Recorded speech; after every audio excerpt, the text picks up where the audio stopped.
My hearty congratulations to all the new preceptors, totally 321 of you. I hope, I pray that you all serve the great Master with a lot of love, overflowing love, absolute sincerity and authenticity of life, and be the shining example that should make our masters proud. Something on the side of don'ts. Please create harmony wherever you go. If there is a talk amongst the preceptors or abhyasis coming to you with complaints about some other preceptor or other sisters or brothers, tell them to dissolve their differences directly with them. You don't become the part of the discussion. Moment you give your ears to them, they think you are in agreement. Sometimes abhyasis would come to Master and say, Master, I'd like to do this. Master has simply listened, he has not said anything. And abhyasi comes and goes away just like that. Now Master didn't say anything, so they take this as an agreement. Oh, Master didn't say anything, maybe he is agreeing. So you're reflecting your own desires in this. So, adopt Lalaji's philosophy in life. If someone comes with criticism, tell them, I'm not here to listen to your criticisms. Be harsh with them. Only then there will be discipline. Moment you start listening, it only means that you're interested in politics. You'll be wasting your time, your condition. And your work on abhyasis will suffer.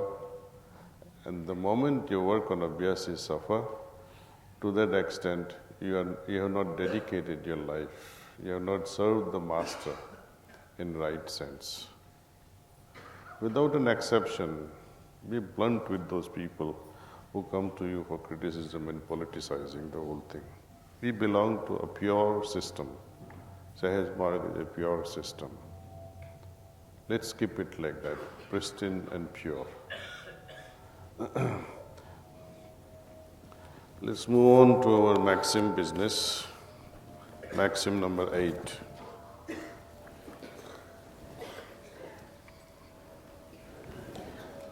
Be happy to eat in constant divine thought, whatever you get, with due regard to honest and pious earnings. The philosophy involved in it starts from materiality and ends in the final state we all have to arrive at. A happy disposition is a state which percolates its effect upon the lower layers and purifies them.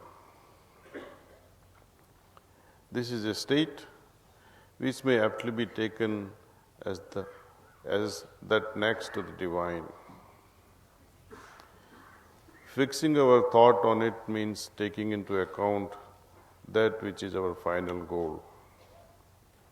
In other words, we begin from the point beyond which remains but that alone.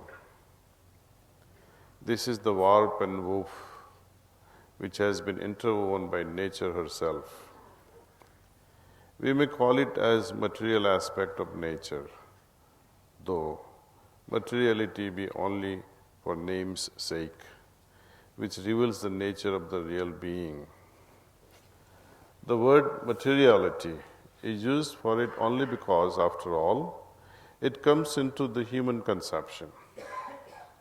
Possibly, man may misunderstand it as a veil of Maya, but that would not be correct.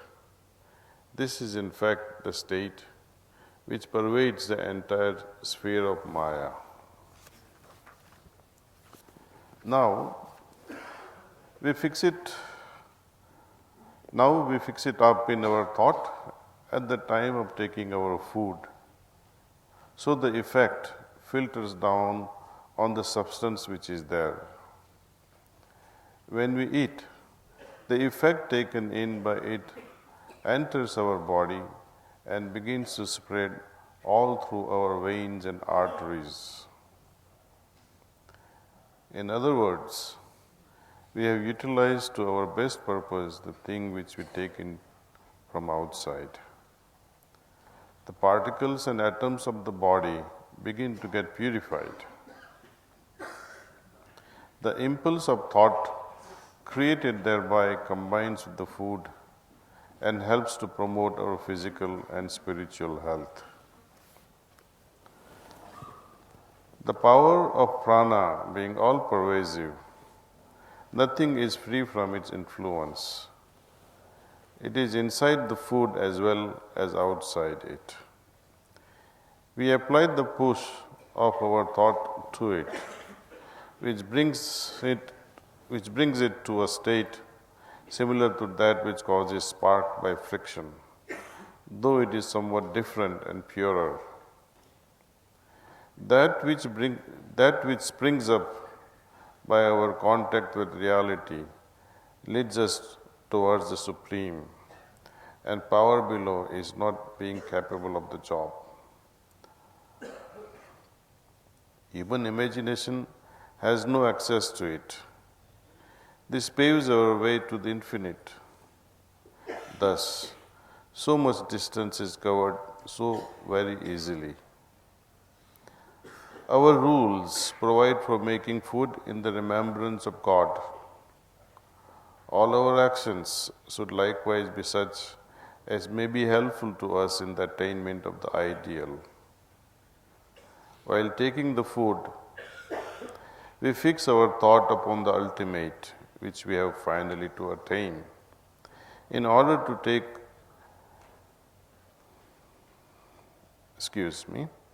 while taking food, we fix our thought upon the ultimate, which we have finally to attain, in order to take in its effect too, and increase our purity all the more.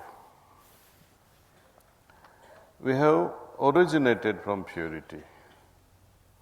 The pure streams, which were the cause of our coming into being, had also originated from the purest source. And for that reason, the thought of purity persisted in us all through. Never can any impurity enter into them.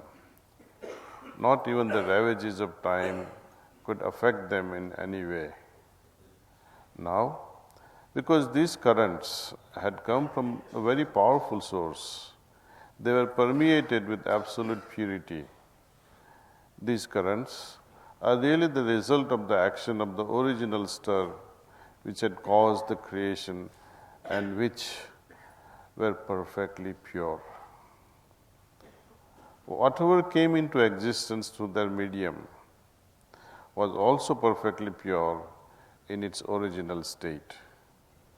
But the influence of time stained their purity, and this was the result of our actions and doings, as explained under Maxim 4. The thing got from nature is very pure because its basis is purity. The thing earned by man can also remain in a pure state when that is got through pure and pious means. The influence thereof will affect the nearest layers and help to purify this human web. This is the reason why sages have laid so much stress upon honest and pious earnings. Now, I'd like to go to the conclusion of efficacy of Raj Yoga. Babaji writes, I have discussed sufficiently as far as my anubhava goes, or reading of nature allowed me. I may now add a few lines for the seekers to reveal to them the secret of success. Meditation is the foundation of spirituality. If you meditate, having your real goal before you, you are sure to arrive at the destination. I repeat, meditation is the foundation of spirituality. If you meditate having your real goal before you, you are sure to arrive at the destination. There are ways and ways converging towards the real goal, and they are discussed in various scriptures sufficiently. There are external forces too, helping us to the destination if properly guided. The Eastern thinkers have taken special regard of the question of food. It should be cooked neatly and cleanly in a proper manner. That is the hygienic point. But if it is sattvic and is cooked in constant remembrance of God, its effect will be surprising. And if it is taken meditating all the while on God, it will cure all kinds of spiritual diseases and remove things which hinder our progress. I have not to say much about it.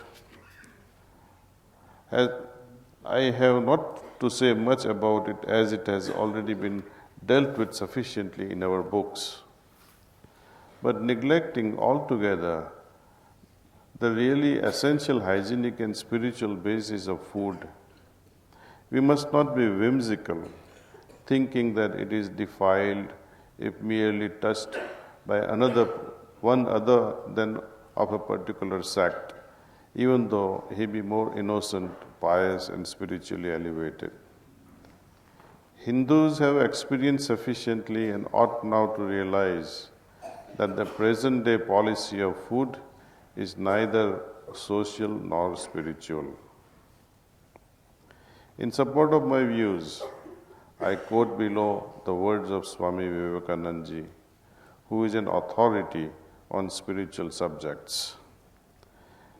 Quote, "The extravagant, meaningless fanaticism which has driven religion entirely to kitchens, as may be noticed in many of our sects, without any hope of noble truth of that religion ever coming out to the sunlight of spirituality, is a particular sort of pure and simple materialism. It is neither jnana, nor karma, nor bhakti. It is a practical kind of lunacy, and those who pin their souls to it are more likely to go to lunatic asylum than to Brahmalok." Unquote. Another external thing necessary for the beginner is that he should practice restraint in thought, word, and deed, so as not to injure the feelings and prick the hearts of others. If he does not restrain himself, he spoils his own heart. The reaction affects him unnoticed. The next thing for him to cultivate is that he should always look to the bright side of the picture and should not, at any rate, submit himself to the feeling that he cannot attain the goal. Iron will is essential for the purpose. He should not be led to the feeling of despondency, which is a great obstacle on the path. The cause of despondency in the spiritual field seems to be that people generally think it to be the most difficult and intricate thing. What we have to gain is really a very simple thing within our easy reach. I think what is relevant to today's Maxim, I have dealt with from this chapter on conclusion in efficacy of Raj Yoga. Now, I'd like to highlight few points from the Maxim 8. Babaji Maharaj says, be happy to eat in constant divine thought.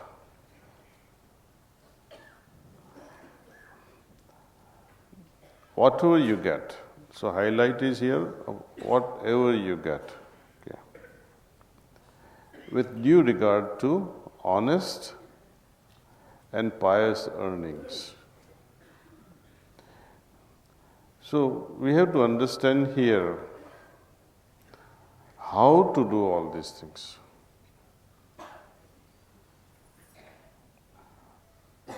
If you look at it superficially, this is the easiest maxim. Very easy, happy to eat. Everybody enjoys eating, right? You're not throwing away the plates on your mother's and say, hell with you, I don't eat this. You are happy eating it because next time you know you won't get it.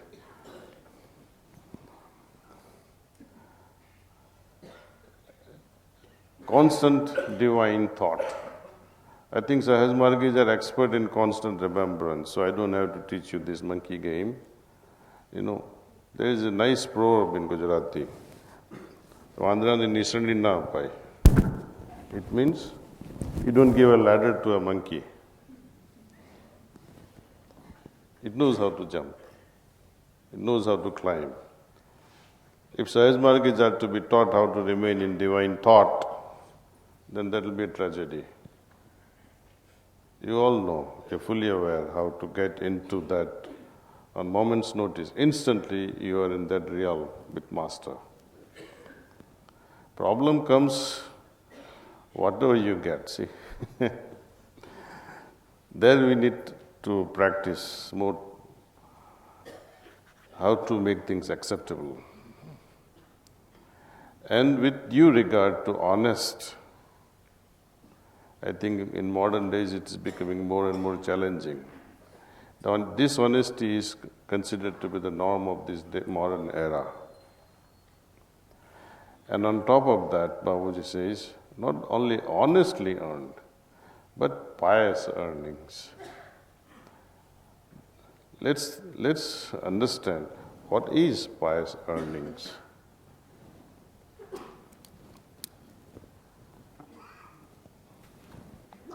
Anyone?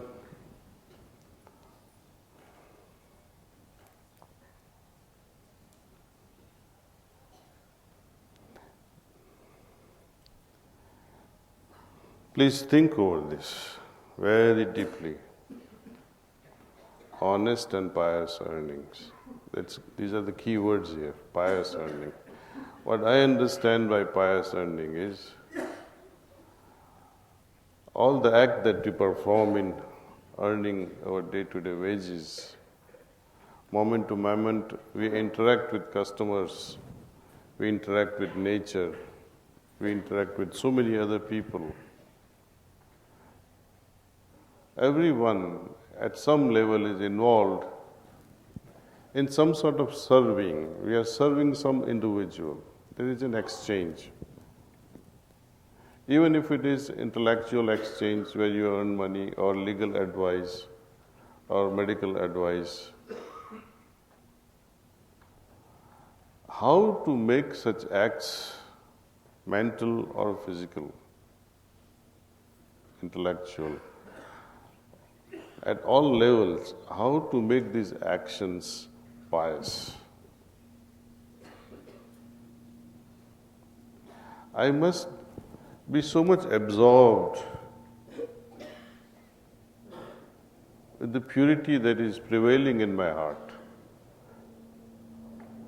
piety that is prevailing. And that happens only when I am drowned in Master.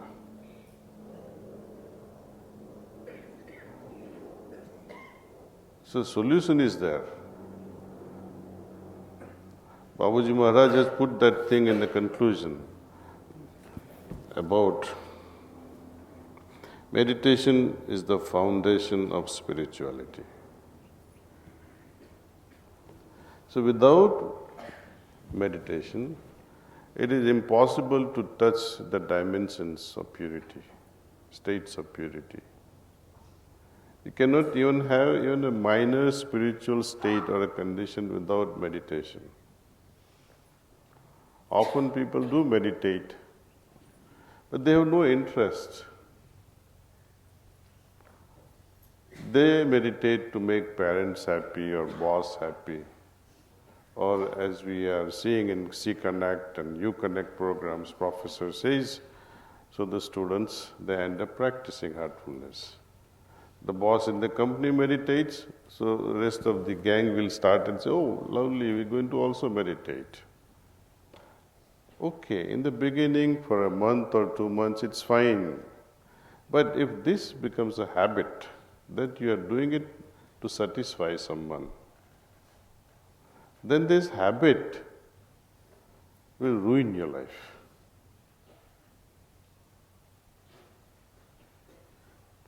So as preceptors, we need to inspire rather than indoctrinate the philosophy. We have to inspire them, why must you do meditation? And in order for them to enjoy meditation, we have to constantly be working on abhyasis to create a state, to create a condition in them as best as possible. Once a condition is created which they start liking, our job is done. To do meditation continuously forever, it is their business. We leave it to their destiny. Our job is to create conditions. We manufacture conditions everywhere, wherever we go.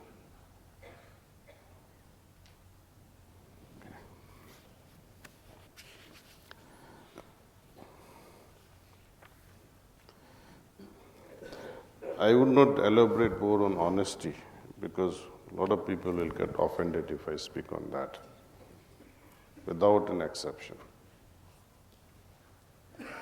You meditate over it and think over how to make your life straight, simple, and pure.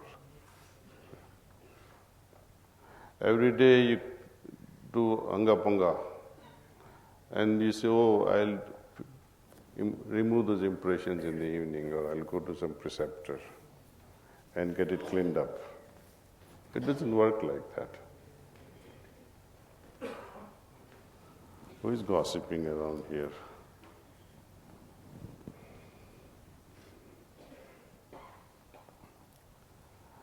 Now coming back to food, nature of food. Someone in the back, see.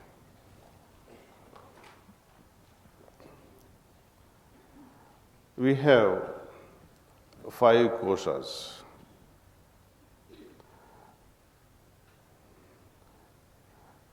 Starting with Annamaya kosha, Pranamaya, Manomaya, Vijnanmaya, and finally Anandamaya kosha.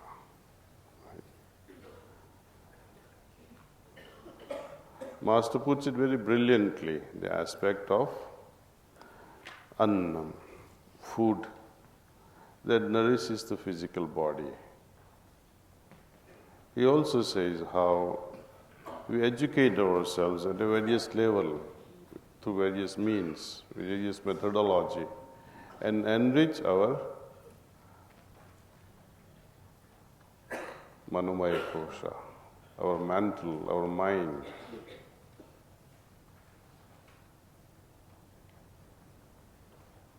These two are very well known. But how are we ever going to enrich our Anandmaya kosha?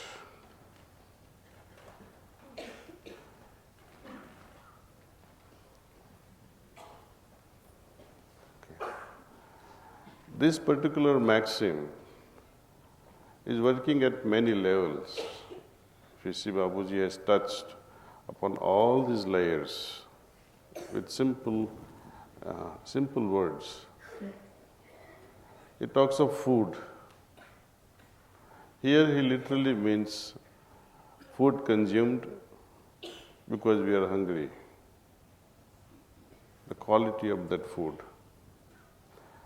There are kinds of foods, if you consume even 10 micrograms, you can kill your body.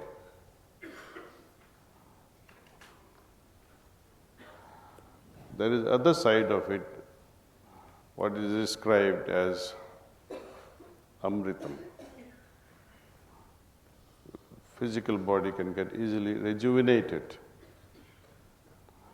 Effects of drugs, effects of alcohol, effect of tamasic food. It affects manomaya kosha, pranamaya kosha, manomaya kosha, annamaya kosha, all those koshas below. I wouldn't say below, excuse me, because it affects all the koshas. Take, for example, lion that has done his job. He ran after some deer, grabbed the deer, finished it. There are hyenas. Have you seen National Geography magazine movies where lions are attacking, grabbing some animal, and how hyenas, they keep on irritating these lions. It's like they want to steal the food. They have not earned it, they have not run after. And you look at the face of hyenas, stealing food. Imagine if this habit keeps coming, stealing money, stealing food, stealing stuff. What happens to the inner beauty of the soul, and how would your physical appearance be later on in the future, if not now, in your next janma? Perhaps hyenas would look better.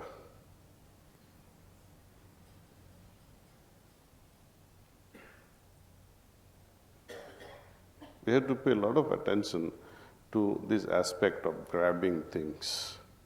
It's not just the food, but the means, the way we earn, and afterward, how this means, the money that is utilized in getting food on the table for your family.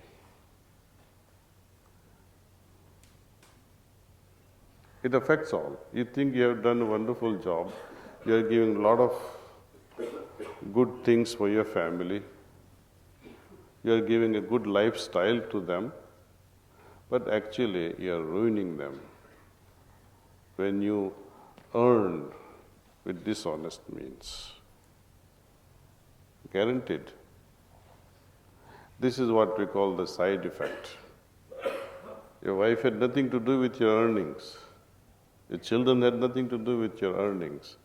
But the vibratory level of your being will definitely affect your family, for sure.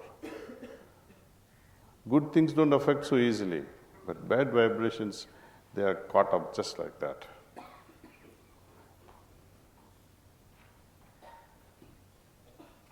So we have to be careful with these two qualities, honesty and earning with absolute piousness. Piousness means you go down to your deepest level, serve from the highest. That means you have to go to your deepest level.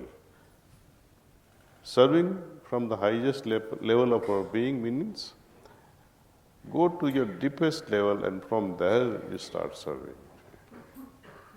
That means deepest level is full of love, overflowing love. When you are interacting with colleagues, that should be there. When you are interacting with your subordinates or with your superiors, love should be there, respect should be there. Love for subordinates, respect for the bosses.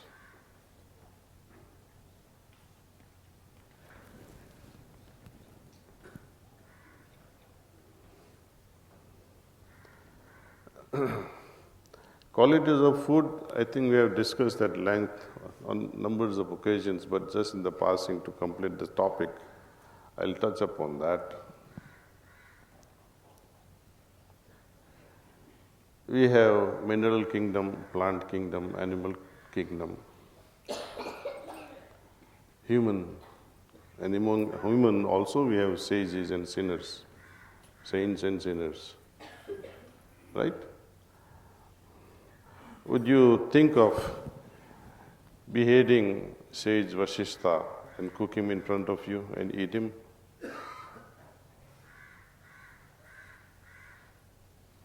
It's unthinkable. Even human is unthinkable. Animal, perhaps, to some of you. Plants and that category, most of us. Minerals, you don't have to worry too much. In the entire pantheon, okay, the entire creation, starting from mineral to the sagehood, what is the difference? The difference is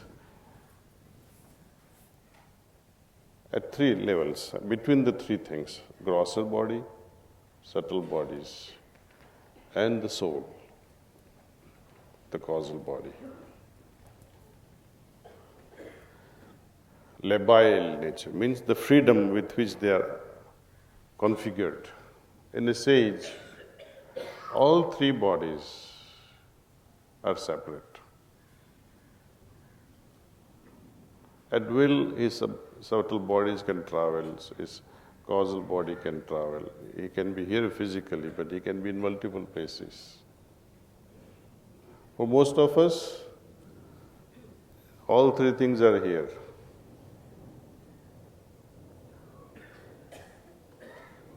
For animals, it is within. It cannot, its mind cannot run. Its causal body cannot travel. Subtle bodies cannot travel. In fact, within the whole game of this 7 or 18 chakras that we talk about, the traditional chakras starting with Muladhara, Swadhisthana, Nabi, and Hridaya chakra and above, their consciousness dwells only below the heart chakra. Some animals like dogs, cats, maybe some elephants, they have slightly well-developed heart.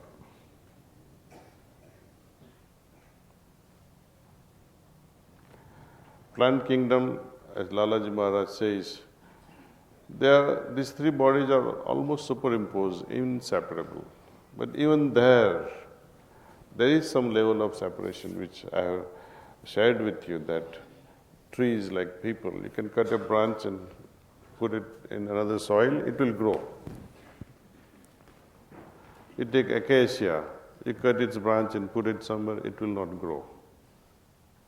There is life in one, there is no life in the other one. Life continues. You break it, life is transferred again, see. It is possible at the highest level with the soul also. Ordinary soul cannot divide, though there is a divisibility of the soul. But souls like Swami Vivekananda, Buddha, our masters, their souls also can divide. They can manifest at multiple locations, in multiple dimensions. He could be alive, at the same time he can manifest in somebody else. Or he could be dead and could be prevailing with his existence in the brighter world. But he can be here also in embodied form. So this is the greatness at the highest level. So we don't consume such people. We tend to consume the items which are at the lowest level of the spectrum, where these three bodies are not so labile, not so free. They are so compact. Their consciousness is not affected. What matters is consciousness. When plants are consumed, their consciousness is not that affected like the one that would be affected when what happened to Lord Jesus Christ when he was hanged on a cross. Even for a moment he had this feeling that, my God, what has happened?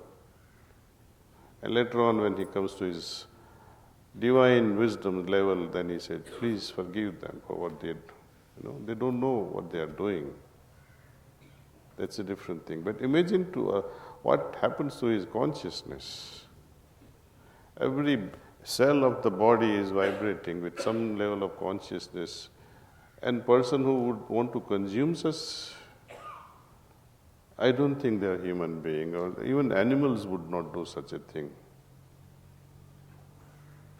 So we have to understand from that perspective what we are doing with the things we are consuming. Are we destroying that thing for once and for all? Am I affecting the consciousness?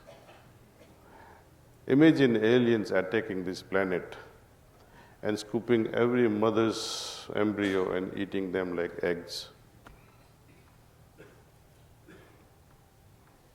Can you imagine the pain the mother would go through? She would curse, all kinds of things for this alien. Chicken may not curse you, but as a mother's instincts are always there. Somebody has stolen my eggs. The thoughts would go. In 10 minutes, she may forget. That's a different story. So we have to be very careful about what we consume. Because whatsoever we do, even vegetables earned with dishonest means, though you may be a vegetarian, you have paid with your black money. Dishonest means. Vibrations are of a different nature. That's what Bapuji says, purity must prevail in everything that we do. Moment we consume something, even if it is vegetarian, but earned with wrong means and you're consuming, it has a different implications altogether.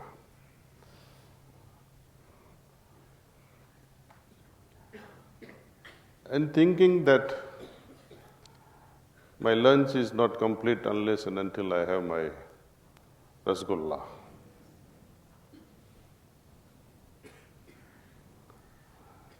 This incompleteness, my food was incomplete today without this. Also, I think has similar consequences like having a tamasic food. Though he didn't eat anything, but missing out on something creates a tamasic feeling in us. Laddu nahi mila aaj. And you start complaining to your mother or to your wife, then there's a problem.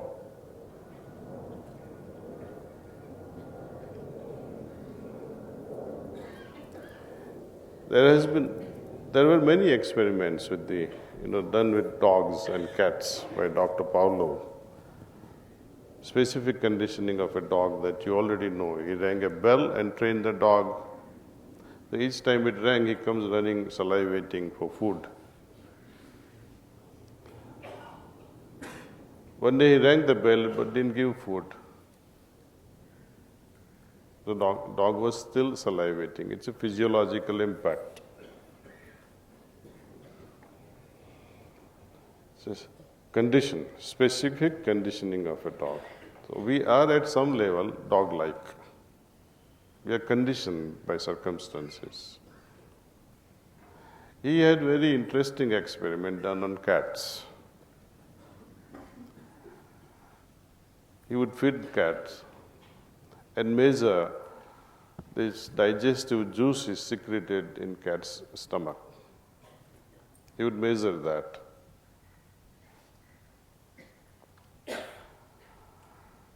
One day he had very funny idea. He called the cat, he was feeding the cat. While cat was about to eat, he brings in the dog. Dog comes in barking. What happens to the cat? Gets scared. When the cat is scared, what happened to the digestive juices? Suddenly stops. It's like you strangled it from inside. Many a times, such situations do arise when we are eating food. No disrespect to our wives. or mothers or other colleagues who create such situations, irritability, or husbands shouting and screaming while wife is about to have a meal. I didn't have this or I didn't have that, I'm in a rush, I'm doing this. So meals should be taken, food should be taken in a peaceful environment. We should create that environment, see. So this particular maxim, I think it rotates around our lifestyle altogether. See, how we earn, how that earned money is utilized in food, how it is cooked, how it is consumed. And I find it even more interesting, very important thing is, after you have completed the food, a lot of our people, they pray. It's good. It's good to offer prayer.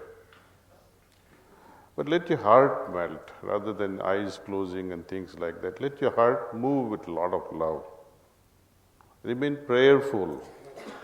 Don't think that you have finished your prayer and your job is over. No.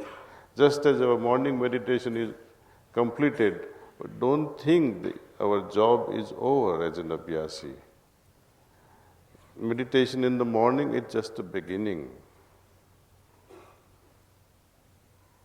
Few minutes of meditation should be able to create in us meditative state for 24 hours. Only then that initial stir is important. Initial stir of doing morning meditation is relevant.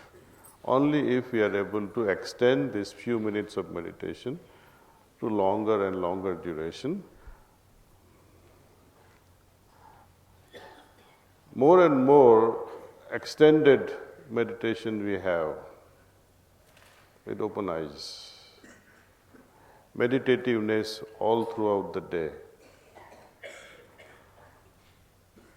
See, we begin meditation with 20 minutes, 30 minutes, hour, and it becomes the whole day phenomena with open eyes. You become meditative all day. Would there be need for cleaning? No. As meditation period increases and extends 24 hours, your cleaning necessity comes down to zero level. Because with such a meditative state, you cannot simply form the impressions. So where is the need to do the cleaning? But I should not propagate this idea. So many of us will tend to think, oh, I'm thinking of Master all the time, so I don't need to do cleaning.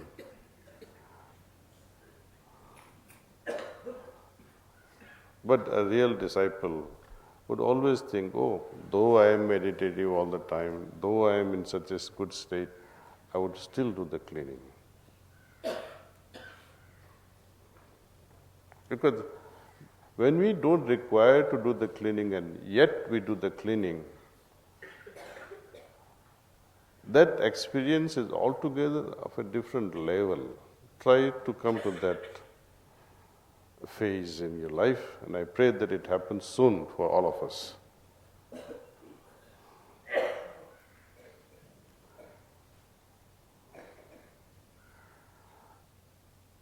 So, when we have finished our meals actually, let's add one more thing to our sadhana. If you can, for at least half a minute, close your eyes and think of Master. And truly be grateful from inside your heart for making everything possible, and be grateful to all those who served you. If you are in a restaurant, be thankful to the waiter. It's easy to give tips, but it's rare to give such blessings coming from the heart. It will touch them at some level.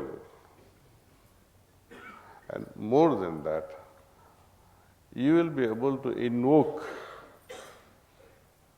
Master's attention. It's a very powerful moment when you have finished your eating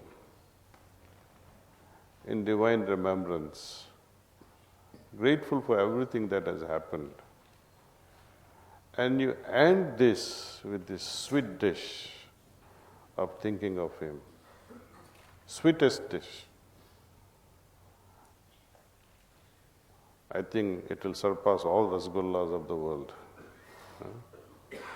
Anyway, so with a little bit, I've been wandering today here and there. Thank you for listening. Thank you.